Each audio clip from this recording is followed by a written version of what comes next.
Anak-anak, apa kabarnya hari ini? Berjumpa lagi dengan Mem pada pembelajaran bertema dengan tema berbagai pekerjaan dan subtemanya adalah jenis-jenis pekerjaan. Nah, anak-anak, kemarin kita sudah belajar mengenai jenis-jenis pekerjaan, ya. Ada banyak pekerjaan yang dapat menghasilkan uang atau dapat memenuhi kebutuhan manusia. Nah, salah satunya petani, nelayan, polisi, guru. Nah, semua itu bergerak di bidangnya. Ada di bidang jasa, di bidang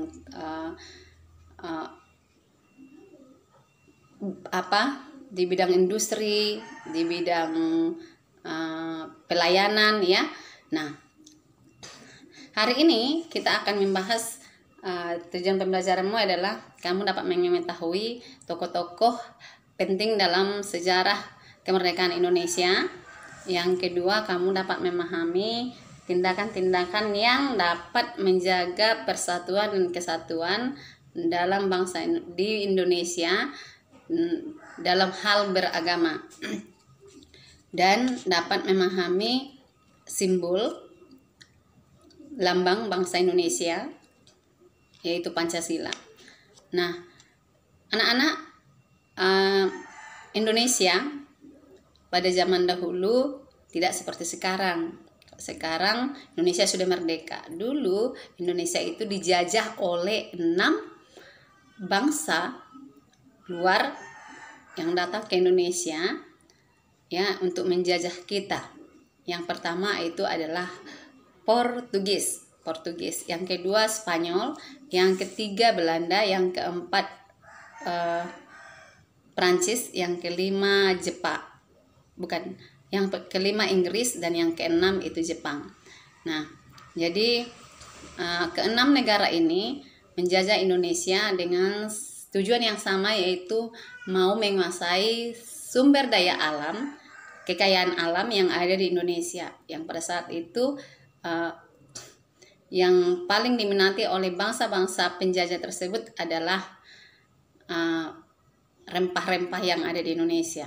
Nah, tetapi yang paling lama menjajah bangsa Indonesia itu adalah Belanda, yaitu selama 346 tahun.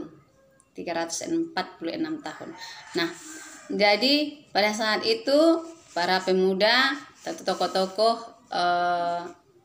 yang sebutkan di bawah ini berperan penting untuk kemerdekaan kita dengan berbagai usulan dasar yang mereka buat dengan tujuan untuk mencapai sebuah bangsa yang berdiri kokoh dan memiliki panduan untuk menyelesaikan persoalan-persoalan bangsa. Yang ketiga, memiliki arah dan untuk membangun bangsa Indonesia. Itu tujuan ketiga tokoh berikut. Nah, Muhammad Yamin, dan yang ini adalah Dr. Supomo, dan yang ini adalah Insinyur Soekarno. Ketiga orang ini adalah orang yang sangat berpengaruh penting dalam pembentukan Badan Penyelidikan Usaha Persiapan Kemerdekaan Indonesia atau yang disingkat dengan BPUPKI, ya, BPUPKI, Badan Penyelidikan Usaha Persiapan Kemerdekaan Indonesia. Nah, pada saat itu Muhammad Yamin mengusulkan 5 dasar, ya, 5 dasar untuk pembentukan kemerdekaan Indonesia, yaitu perikebangsaan, perikemanusiaan, periketuhanan, perikerakyatan, dan kesejahteraan. Sedangkan usulan dari Supomo pada tanggal 31 Mei 1945 ada persatuan, kekeluargaan, keseimbangan lahir batin, dan musyawarah dan keadilan.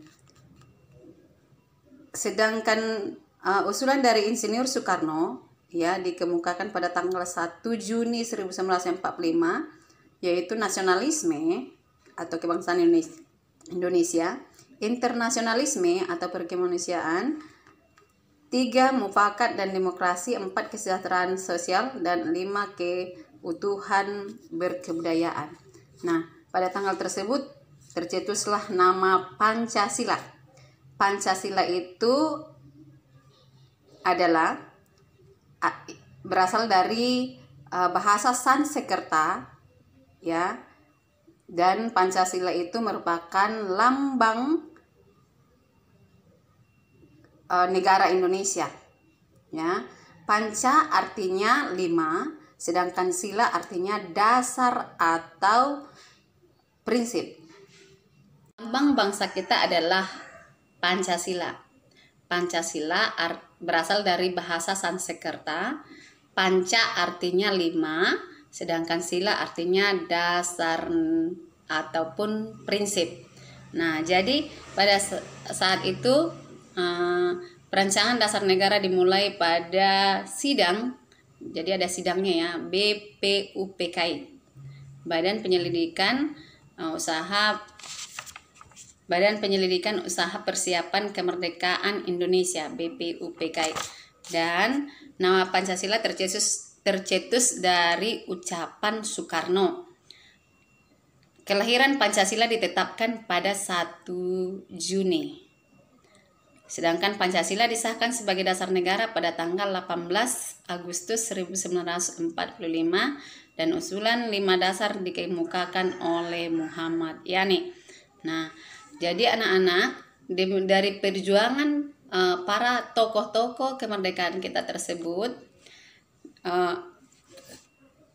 kita harus menjaga persatuan dan kesatuan, sehingga kita harus hidup rukun, saling menghargai, saling menghormati, dengan cara ya menghargai agama orang lain, menghargai hak orang lain untuk melaksanakan ibadahnya sesuai dengan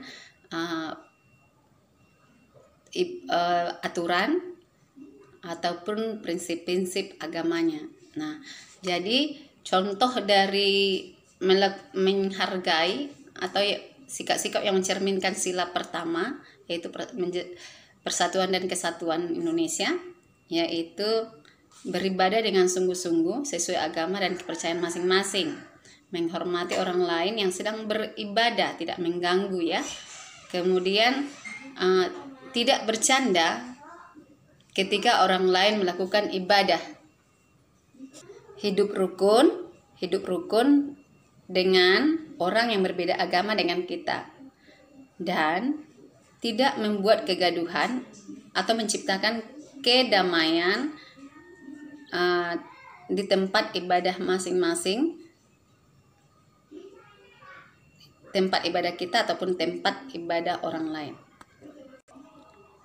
Nah, anak-anak, adapun isi sila pertama yaitu ketuhanan yang Maha Esa, yang disimbolkan dengan bintang, simbolnya bintang. Sedangkan yang kedua, sila kedua adalah kemanusiaan yang adil dan beradab, simbolnya adalah rantai. Yang ketiga adalah persatuan Indonesia yang disimbolkan dengan pohon beringin. Yang keempat adalah sila keempat, kerakyatan yang dipimpin oleh hikmat kebijaksanaan dalam permusyawaratan perwakilan yang disimbolkan dengan kepala banteng. Dan yang kelima, keadilan sosial bagi seluruh rakyat Indonesia, simbolnya adalah padi dan kapas. Jadi kita harus menjaga kerukunan sehingga persatuan dan kesatuan dan saling menghormati antar agama itu boleh terjadi, sehingga perdamaian di Indonesia terjalin dan tidak ada perpecahan antar agama. Terima kasih, mudah-mudahan dapat dipahami dan Tuhan Yesus memberkati.